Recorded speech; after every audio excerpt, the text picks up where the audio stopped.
Students. Next हम करेंगे 9th article motion of two bodies connected by string. एक pulley है जिसका वेट नेग्लिजिबल है, इसके साथ हमारा जो है स्ट्रिंग बंधा हुआ है, स्ट्रिंग के साथ दो वेट बंधे हुए हैं। स्ट्रिंग अगर इधर नीचे को आ रहा है, इधर देखिए, ठीक है, वेट इसको खींच रहा है तो m1 g माइनस टी हो गया इसका फोर्स। इधर ये ऊपर को जा रहा है, मतलब टेंशन वेट को खींच रही है, तो t माइनस m2 g हो जाएगा। ठीक है, ये डिस्टेंस x लिया है, ये y लिया है, तो x plus Y is equals to L है। यहाँ पे हमने सबसे पहले एक्सेलरेशन फाइंड करेंगे, x plus Y is equals to L है। ठीक है, तो x डिस्टेंस आपको बता दी इस साइड का, y इस साइड का, l टोटल स्ट्रिंग का डिस्टेंस आ गया। तो डिफ्रेंशिएट किया, ये इसकी वेलोसिटी आ गई, ये इसकी एक्सेलरेशन आ गई, डबल डेरिवेटिव करके। अब एक साइड दूसरी साइड को खींच रही है, तो एक पॉजिटिव रहेगी, एक नेगेटिव रहेगी। तो ये मैं आपको समझा चुकी हूँ। m1 माइनस टी क्यों लिया और t माइनस m2 क्यों लिया, ये हमारा इक्वेशन ऑफ मोशन लग गई, दोनों को ही मास m1 को भी और m2 को भी। t ऐड किया तो t कैंसिल हो गई, पॉजिटिव नेगेटिव, और ये कॉमन निकल गई, इक्वेशन बन गई। और एक्सेलरेशन हमारी कितनी आ गई, m1 minus m2 divided by m1 plus m2 into g. तो ये हमारी एक्सेलरेशन आ गई। अब इस एक्सेलरेशन को हम इसमें या इसमें फिल करके टेंशन निकाल सकते हैं। तो हमने फर्स्ट इक्वेशन में फिल की और हमारी टेंशन आ गई 2m1 m2 divided by m1 plus m2 जी। ये फार्मूलाज याद करने पड़ेंगे। अगर हमें प्रेशर निकालना है तो प्रेशर ऑन द पुली क्या आएगा, टेंशन T1, दोनों में सेम है टेंशन, तो दोनों ही T को प्लस कर देंगे, T प्लस T 2T हो जाएगा, तो इसको 2 से मल्टीप्लाई करेंगे तो प्रेशर ऑन द पुली जो है वो आ जाएगा। अब फर्स्ट एग्जांपल करेंगे। ठीक है, क्या है, a mass of 9 gm draws up a mass of 6 gm connected to it by a string passing over a pulley, smooth pulley. At the end of the first second, the string is cut. Find the velocity, the mass 9 gram at the end of the next second. अब मास हमें कितना दिया हुआ है, एक 9 ग्राम है और m2 6 ग्राम है। ऑब्वियसली इसका वेट ज़्यादा है, इसका कम है, तो f क्या होगा, m1 minus m2 m1 plus m2। ये हमने एक्सेलरेशन जो है वो निकाल ली है। इनिशियली ये जो हमारी क्या बोलते हैं इसको, इनिशियल वेलोसिटी वो क्या है, 0 है, और फाइनल वेलोसिटी हम निकाल लेंगे। ठीक है, एक्सेलरेशन हमारी कितनी आ गई, g/5, और टाइम कितना हमें दिया हुआ है, 1 सेकेंड। ठीक है, तो यहाँ पे हमने फार्मूला लगा लिया, v is equals to u plus ft। ठीक है, तो u हमारा 0 आ गया, f हमारा g/5 इंटू t1 आ गया, तो ये हमारी इनिशियल वेलोसिटी आ गई। When the string is cut, कहते हैं जब स्ट्रिंग टूट गया, the mass of 70 gram with an initial velocity of this moves downward freely under the motion of gravity. Obviously string टूट जाता है तो वो जो भी वेट होगा वो धड़ाम से नीचे गिरेगा। ठीक है, तो इनिशियली वेलोसिटी अब कितनी बन गई है, 6/5 सेंटीमीटर पर सेकेंड। f कितना है, अब g ग्रेविटी ही बन जाएगा, time t is equals to 1 second. Required velocity is equals to g plus 5 plus ये बन गया ना u प्लस ft। ठीक है, u कितना है अब g/5 और f कितना है g और t कितना है 1, तो अब हमारी रिक्वायर्ड वेलोसिटी ये बन गई है। ठीक है, first example.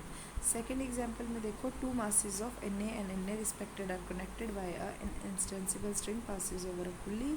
System starts from rest। अब u इज इक्वल्स टू 0 आ जाएगा, दोनों का वेट दिया हुआ, एक्सेलरेशन निकल गई, u 0 आ गया, और टाइम कितना दिया हुआ, 3 सेकेंड्स। ये यहाँ तक हमारा पढ़ लिया। दैन द स्ट्रिंग ब्रेक, फिर ब्रेक हुआ, find after what further interval of time the same masses come to its original places. अब v इनिशियल वेलोसिटी 0 आ गई, u प्लस ft करके हमने वेलोसिटी निकाल ली। अब हम distance covered in t second निकाल लेंगे, s is equals to ut plus 1/2 ft square करके ये हमने h निकाल लिया। व्हेन स्ट्रिंग ब्रेक हो जाएगा तो जो इनिशियल वेलोसिटी है वो फाइनल वेलोसिटी की इक्वल हो जाएगी, तो g मीटर स्केयर हो गया। s हमने निकाल लिया था 3/2g। नेगेटिव डायरेक्शन में क्यों किया, क्योंकि वो ऊपर को जा रहा था, स्ट्रिंग टूटते वो नीचे को चला गया, और एक्सेलरेशन जो है हमारी ग्रेविटी बन जाएगी। ठीक है, तो ऑपोजिट डायरेक्शन में जा रहा है इसलिए माइनस जी आ जाएगा यहाँ पे, ठीक है।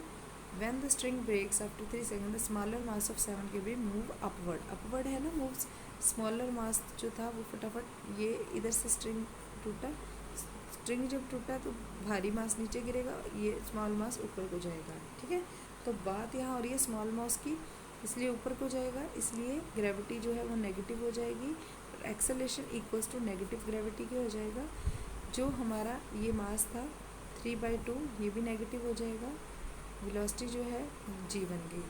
अब फिर से s is equals to U T plus 1/2 FT square का फार्मूला लगा लिया यहाँ पे, u g है, ये देखो t रहेगा 1/2 f माइनस g है t स्क्वायर, यहाँ से हम t की दो वैल्यूज़ आ गई 3 और 1, but t is equals to -1 is rejected, ये माइनस आएगा यहाँ पे बेटा, क्योंकि टाइम जो है नेगेटिव हम कभी नहीं लेते। तो smaller mass comes to its original position in 3 second बाद आएगा अपने ओरिजिनल पोजीशन पे, ठीक है। तो ये सेकंड एग्जांपल थी। थर्ड एग्जांपल हम करेंगे, 2 scale pans each of mass 4 kg are connected by a light string. Again इस पुल्ली के साथ 2 स्ट्रिंग बंधे हुए हैं, दो 4 kg के ही मास जो हैं स्ट्रिंग के साथ बंधे हुए हैं, ठीक है। Show how to divide a mass of 10 kg in 2 scale pans. अब ये स्केल पैन है 4-4 kg के, 10 kg वेट को कहते हैं, इस पे दोनों में डिवाइड करना है। अब कैसे करेंगे, एक्सेलेरेशन ऑफ g/9 हो, ठीक है। तो अब m1 ये ले लेंगे और m2 ये ले लेंगे, m1 प्लस m2 हमें कितना दिया हुआ है 10। f का फार्मूला क्या होता है, m1 minus m2 divided by m1 plus m2 into g. अब m1 माइनस m2 नहीं पता, ठीक है, पर ये 10 है और ये कितना है 9.8, ठीक है। और f कितना दिया हुआ है g/9, ठीक है। तो इसको हम यहाँ पे फिल कर लेंगे फार्मूले में, ठीक है। m1 plus m2 is equals to 10 है, m1 इज इक्वल्स टू कितना आ जाएगा 10 माइनस m2, यहाँ से निकाल लिया। और स्केल पेन का वेट जो है दोनों में ऐड हो जाएगा, इसमें +4 और इसमें 14 माइनस m2, ठीक है। ये 4 जो है वो स्केल पेन का वेट जो था वो हमने ऐड कर लिया, ठीक है। अब देखिए f फार्मूला लगा दिया और g ये हमें दिया हुआ है g/9 इज इक्वल्स टू, ये हमने लगा दिया, ये g के साथ ये वाला जो g था वो कट गया, 1/9 बच गया, यहाँ पे भी g था, यहाँ के साथ इसके साथ ये कट गया। बुक में बहुत मिस्टेक्स है तो ध्यान से करना। 1/9, अब इसको सॉल्व कर लिया, m + 4 और 14 माइनस m, इसको जब सॉल्व करेंगे वही हमारे पास आ जाएगा 18। यहाँ पे मैंने 10 लिख दिया था गलती से, पर ये वाला 448 जो है 10 प्लस 4 इसका और 4 इसका, ये बन गया 18, ठीक है। ये ऐड करेंगे हम इसमें 18, तो यहाँ से हम m की वैल्यू निकाल लेंगे 2, और हमारा जो मास एक का आ गया 6 और दूसरे का कितना आ गया 6 है, तो 14 माइनस 6, दूसरे का 4 आ गया, ठीक है। एक का 6 आ गया तो दूसरे का कितना आ जाएगा 4 आ जाएगा, ठीक है। तो ये m1 और m2 जो है वो हमारा आ जाएगा। नेक्स्ट है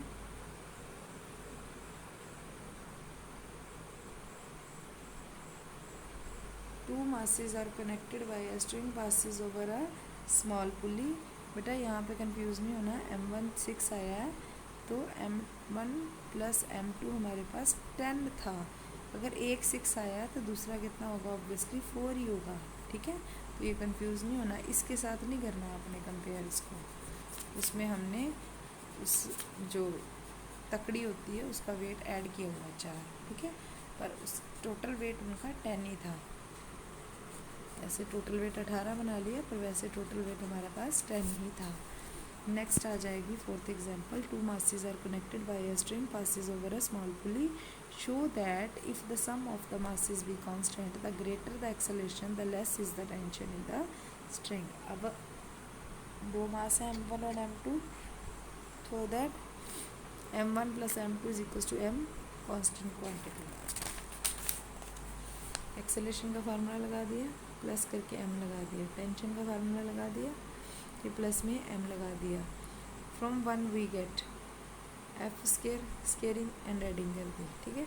यहाँ पे फिर से m लगा देंगे, ये f हमारे पास किसके इक्वल आ गया, जी स्केयर माइनस 2gt। टी कैसे आ गया, ये बना था ना t के इक्वल, तो यहाँ पे जब ये चीज़ बनी तो इसकी जगह हमने t लिख दिया, ठीक है। तो lesser the value of t the greater the value of f। अब g में से माइनस क्या हो रहा है, t, तो जितना t छोटा होगा उतना ही f जो है वो बड़ा होगा। अब मैं किसी चीज़ में से 10 में से जितनी छोटी चीज़ माइनस करूँगी उतना ये बड़ा रहेगा, जितनी बड़ी चीज़ माइनस करूँगी उतना ये 10 छोटा हो जाएगा, ठीक है। तो this is the fourth example. Next see the fifth example. Masses P and Q is in upwards machine are allowed to move from distance x. If P is greater than Q, prove that the masses which must suddenly be removed from P at the end of the distance x so that the motion in the same sense may continue further. Distance nx is this. अब acceleration हमारे पास बेटा m1 minus m2 की जगह हम p और q use कर रहे हैं। v square is equals to, अब यहाँ पे हमने क्या लिया, 2fs, v square is equals to 2fs, v square is equals to u square plus 2fs जो फार्मूला है ये इनिशियली 0 सीधा ले लिया। Let m be the mass removal from p so that q becomes greater than p minus m। Let retardation of the system था क्या, p और q दो मशीन पे लगे हुए थे, p अगर कहते ग्रेटर देन q है तो show that the mass which must suddenly be remove from p at the end of the distance x। कोई मास जो है कहते उससे हटाया गया है, जिससे पहले किसी का मास बड़ा था अब उसका मास बड़ा हो गया। तकड़ी में जैसे बट्टा रखा हुआ 5 किलो का, ठीक है, 5 में से 3 किलो हटा देंगे तो ऑब्वियसली जो हमारा तकड़ी का तोल है वो हिल जाएगा। तो वही की बात की गई है। तो इसमें से माइनस किया है p में से m, जिसकी वजह से वो ग्रेटर हो गया। तो अब p से q बड़ा हो गया तो q पहले लिख दिया, और p में से कितना मास माइनस किया है m, ठीक है। तो ये एक्सेलरेशन जो न्यू आई है वो ये आई है। With the retardation the system describe a distance nx before coming to rest. अब इनिशियल फाइनल वेलोसिटी 0 हो जाएगी क्योंकि पार्टिकल रेस्ट में जाएगा। इनिशियल फाइनल बन जाएगी 2fs, s कितना है nx डिस्टेंस, तो ये nx आ जाएगा। From 1 and 2 this and this, इन दोनों को यूज़ करेंगे इक्वल करके, तो f हमारे पास कितना आ जाएगा, n मल्टीप्लाई f डैश, ठीक है। f की और f डैश की दोनों की ही वैल्यू हमने यहाँ पे फिल कर दी है। फिल करने के बाद इनको सॉल्व कर लिया, p minus Q by p plus Q is equal, इसको क्रॉस मल्टीप्लाई करके हमने ये सम सॉल्व कर लिया है। यहाँ से m की वैल्यू हमारी ये जो हमें रिक्वायर्ड थी वो लिख गई है। That's all with the fifth example. Now we will see the sixth example of this exercise. This is the last example. 2 scale pans each of mass m। देखो बेटा ये 2 स्केल पेन है, ठीक है, इसका मास m है, इसका भी मास m है। स्ट्रिंग के साथ बंधे हुए हैं, टेंशन लग रही है t, इधर भी टेंशन लग रही है t over small pulley and in terms are placed m1 and m2। कहते हैं इनके साथ m1 और m2 दो मास बांध दिए हैं, m प्लस m2 हो गया या m प्लस m1 हो गया। Show that the reaction of the pans during the motion are this and this. अब देखो बेटा ये 2 टेंशन्स दिख रही हैं, इधर भी 2 टेंशन दिख रही हैं। क्यों दिख रही हैं, ये 2 पेन थे जिनका मास m था, ये नीचे को है तो इसकी टेंशन ऊपर को है। अब ये जो टेंशन है वो स्ट्रिंग की दे रहा है, ठीक है। तो ये अब मास m प्लस m1 है, यहाँ पे मैंने आपको बताया एक स्केल पेन का मास और एक पार्टिकल का मास इधर भी। तो कौन सा ग्रेटर है वो पहले लिख लेना, बाकी दूसरा लिख लेना। इसको सॉल्व किया तो f आ गया हमारे पास। तो यहाँ पे फिर से इक्वेशन ऑफ मोशन लगी, p is equals to mf, ठीक है। रिएक्शन में से हमने माइनस, अब m1g जो है वो ग्रेटर है तो इसमें से रिएक्शन माइनस हुआ is equals to m1 F आ गया, R1 is equals to m1G-F। तो F की वैल्यू यहाँ पे फिल की तो ये आ गई हमारी R1 रिएक्शन। R2 रिएक्शन जब निकालेंगे, अब देखिए बेटा R1 जो है यहाँ पे मास भारी है, ठीक है, मतलब ये चीज़ नीचे को आ रही है। जब चीज़ नीचे को आएगी तो वेट में से रिएक्शन माइनस होगा, जब चीज़ ऊपर को जाएगी तो रिएक्शन में से वेट माइनस होगा। तो सेकेंड पार्ट में हम क्या करेंगे, रिएक्शन में से वेट माइनस करेंगे, सेम बाकी वैसा ही सॉल्व कर लेंगे एक्सेलरेशन फिल करके।